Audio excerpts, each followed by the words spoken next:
Perkenalkan, nama saya Kristania Aepakasi, NIM 18 10 110 50 40 dari kelas Farmasi A. Pada kesempatan kali ini saya akan menjelaskan tentang monitoring efek samping obat, di mana diantaranya adalah pengertian ESO, bahaya ESO, penyebab ESO, identifikasi ESO, pemantauan ESO, pencegahan dan penanganan ESO, serta contoh-contoh ESO. Simak baik-baik ya.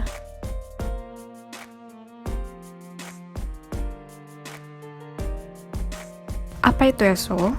Menurut WHO, ADR atau Adverse Drug Reaction atau efek samping obat atau ESO merupakan respon dari suatu obat yang berbahaya dan tidak diharapkan yang terjadi pada dosis lazim yang digunakan oleh manusia dengan tujuan profilaksis, diagnosis maupun terapi. Apa penyebab ESO atau ADR? Faktor-faktor pendorong terjadinya efek samping obat yang pertama adalah faktor pasien, yaitu faktor intrinsik yang berasal dari pasien, seperti umur, faktor genetik, dan penyakit yang diderita. Yang kedua adalah faktor intrinsik dari obat, yaitu sifat dan potensi obat yang menimbulkan efek samping seperti pemilihan obat, jangka waktu penggunaan obat, dan adanya interaksi antar obat.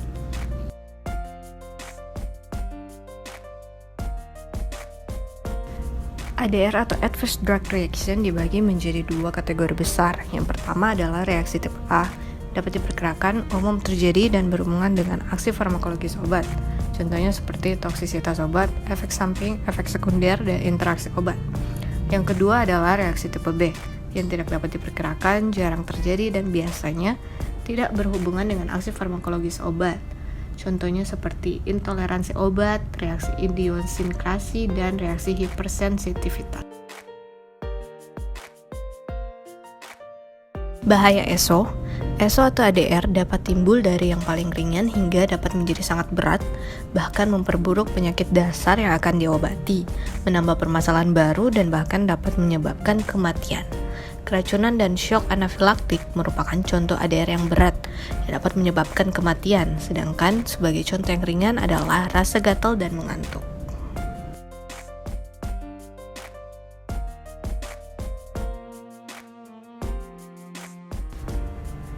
Identifikasi ESO. Yang pertama, pastikan dosis. Memastikan bahwa obat yang diberikan diterima dan dikonsumsi oleh pasien sesuai dengan dosis yang dianjurkan. Yang kedua adalah verifikasi onset ESO. Memverifikasi onset mulai terjadinya ESO yang dicurigai terjadi setelah obat dikonsumsi, bukan sebelumnya, dan didiskusikan dengan cermat apa saja yang dirasakan oleh pasien setelah mengonsumsi obat tersebut. Ketiga adalah interval waktu, menentukan interval waktu antara awal pengobatan dengan onset kejadian yang dicurigai sebagai ESO. Yang keempat adalah evaluasi ESO. Mengevaluasi ESO yang dicurigai setelah menghentikan pemakaian obat ataupun menurunkan dosisnya dan selalu mengawasi keadaan pasien. Yang kelima adalah analisa penyebab lain. Menganalisa kemungkinan penyebab lainnya selain obat yang mungkin dapat menimbulkan reaksi tersebut.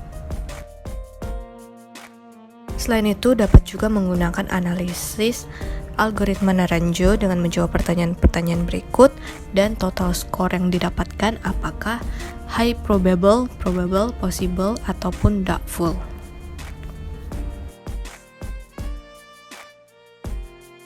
Pemantauan efek samping obat atau ESO. Monitoring efek samping obat atau MESO adalah kegiatan pemantauan dan pelaporan efek samping obat yang dilakukan oleh tenaga kesehatan secara sukarela atau voluntary reporting dengan menggunakan formulir pelaporan ESO berwarna kuning atau yang dikenal sebagai form kuning. Ruang lingkup MESO. Yang pertama adalah sistem pemantauan dan pelaporan ESO. Analisis kausalitas, siapa yang melaporkan, apa yang perlu dilaporkan, bagaimana cara melapor, karakteristik laporan ESO yang baik, kapan melapor, dan konfidensialitas atau penjagaan kerahasiaan.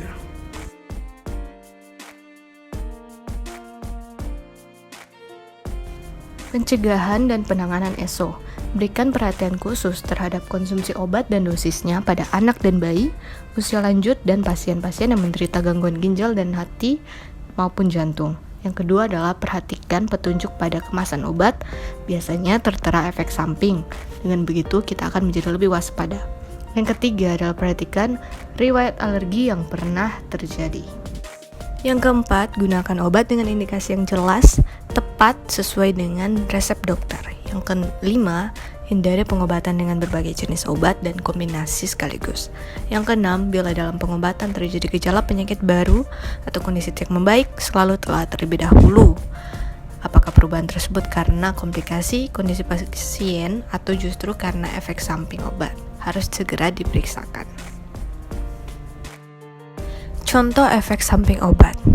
Obat captopril golongan ACE inhibitor erat kaitannya dengan peningkatan bradikinin yang memicu timbulnya efek samping batuk kering.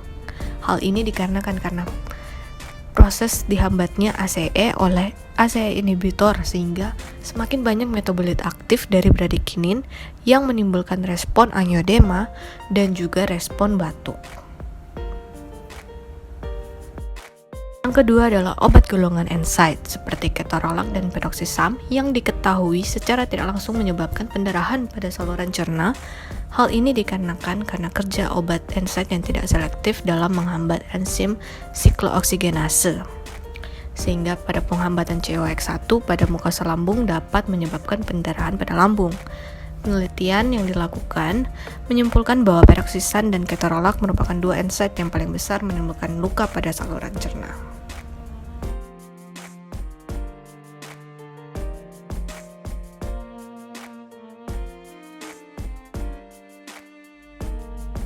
Demikianlah materi monitoring efek samping obat ini, kiranya dapat membantu teman-teman sekalian. Terima kasih.